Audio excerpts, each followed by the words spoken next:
สบายดีทุกคนหลังจากมาแต่โรงพยาบาลแล้วก็มาแวะโรบิกสันมาแวะนี่หันกินข้าวทุกคนมาแวะกินข้าวแล้วก็มาเลาะ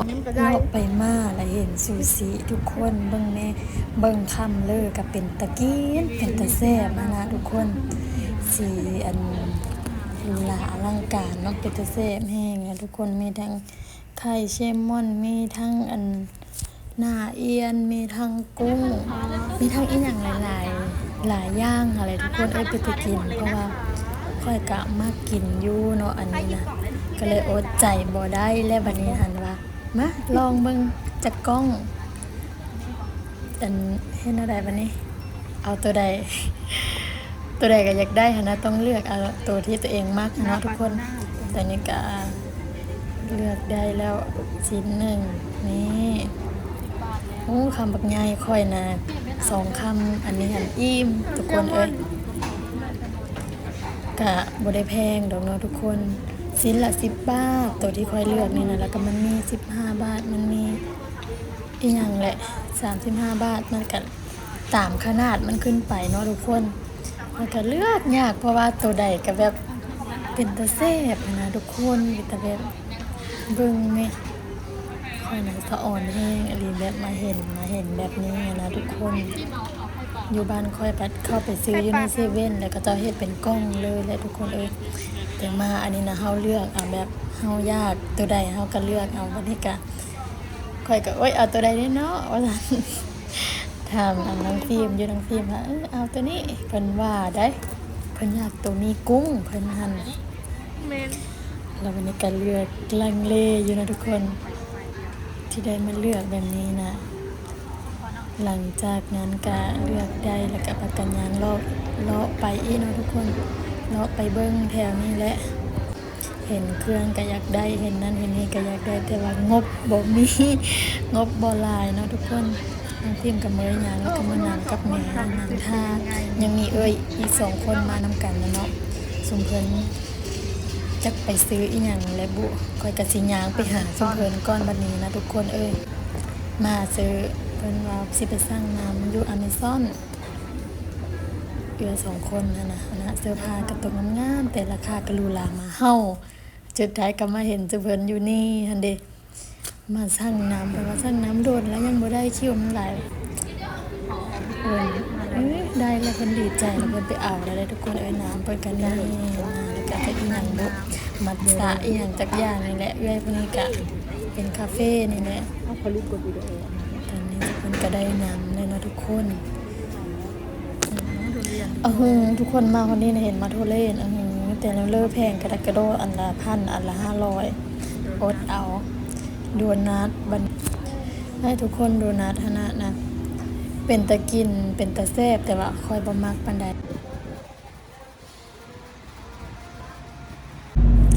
หลังจากออกมากับพากันเดินทางกลับลาวได้ทุกคนตอนนี้ก็กลับไปสู่ด้านมุกดาหารกับสวรรณเขตเนาะเพราะว่าค่อยข้ามมาด้านนี้นะประจำเลยเพราะว่ามันอยู่ใกล้บ่อนค่อยอยู่เนาะสวรรณเขตกับมุกดาหารนี่ชายแดนติดกันนะทุกคนข้ามสะพานไปแล้วก็ฮอดกระถึงคือทุกคนมามื้อนี้ก็ค่อยกระเหมารถตู้อีกคือเก้าเนาะเที่ยวละ 2,000 นะทุกคนเราไปส่งแล้วก็เราก็ฮับเลยไปที่รถเราก็ขับบ่ได้ไวนะทุกคนพอไปพอมาเนาะและค่ารถมื้อนี้ก็ตกเป็นเงินกีบทุกคนก็ประมาณล้านปลายบ่ได้ทุกคนค่ารถก็ถือว่าแพงสมควรเนาะแพงหลายอะไรทุกคนแต่แนวใดว่ามันเป็นมาแล้วเนาะเลือกบ่ได้เนาะเพราะว่าสิขี่รถจ้างรถเมล์มากะย่านอาการน้องฟิล์มนะกำเริบก็เลยแบบว่าอันแบบมารถส่วนตัวนี้ใครได้แบบมันสะดวกสบายเฮาแต่ก็ราคามันก็แพงอยู่เนาะก็แม่นแต่แนวใดมันเป็นมาแล้วบ่มีไผอยากให้เป็นแล้วก็บ่มีไผอยากให้เกิดแต่มันก็เกิดขึ้นสุดท้ายทุกคนก็มาฮอดด้านแล้วด้วยตอนนี้นะฮอดด้านฝั่งมุกดาหารเนาะอันนี้นะ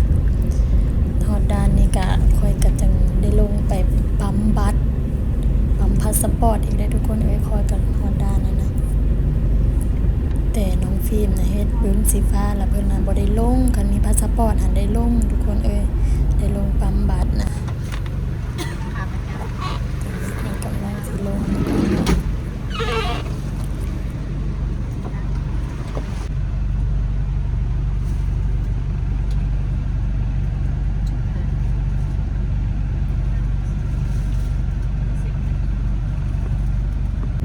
หลังจากปั๊มบัตรปั๊มพี่เลยแล้วอยู่ฝั่งไทยแล้วก็ต่อไปก็สิออกเดินทางไปสู่ฝั่งลาวพุ่นแหละเนาะทุกคนข้ามนาไปสู่ฝั่งลาวพุ่นแหละบัดนี้ถือว่าบรรยากาศมื้อนี้นะอากาศร้อนเด้ทุกคนแท้จริงนะร้อนอบอ้าวสถานเก็บของน่ะมาแต่แรกเครื่องของใจอยู่นี่นะมา3-4โมงนั่นเก็บของนี่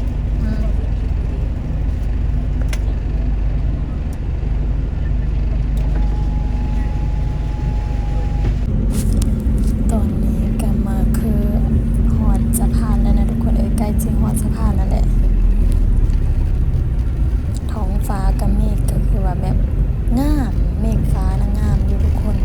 แต่ว่าอากาศร้อนมีลมหนาวอันนี้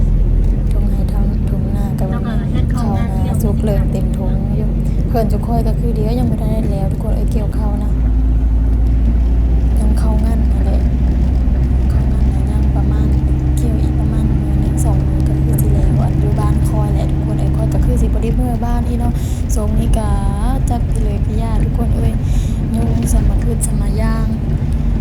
พอกะป่วยหลานกะป่วยอันเรียกการกะเรียกงานค่อยก็บ่ได้ไปก็ขาดแต่พึ่งตะพือช่วงนี้นะมาวันนี้ก็ขึ้นสะพานแล้วนะทุกคนเห็นแบบพ่อปู่พญานาคเพิ่นขอให้เพิ่นปกปักรักษาคุ้มครองปลอดภัยทางไปทางกลับให้อยู่ดีมีแรงครอบครัวเพิ่นสาธุนะทุกคนขอพรนำเพิ่นสาธุ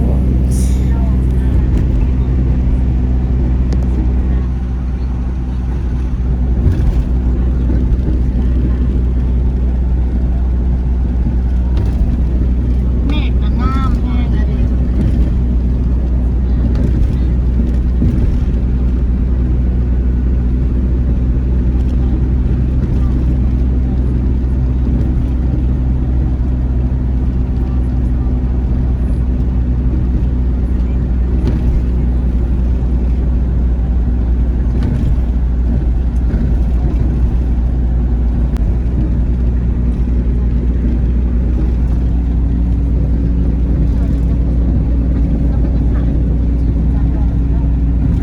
จักกระสานเลย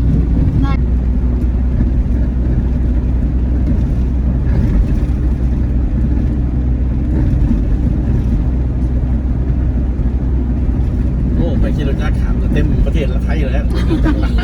เนาะ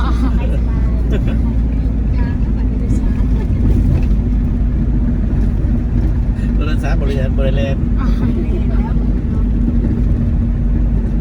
มาวันนี้เราพอดีลงเดียวว่าอันคันขี่รถจักรมาได้บ่เนาะฝั่งไทยว่าซ่านกันมาได้ก็รถจักรคือสิเต็มอยู่หั่นนะไปกัน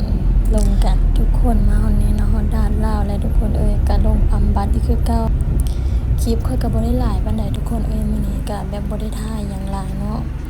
มาวันนี้ค่อยก็สิขอปิดคลิปลงเพียงส่ำนี้ทุกคนเป็นกำลังใจค่อยคลิปต่อๆไปเด้อบ๊ายบาย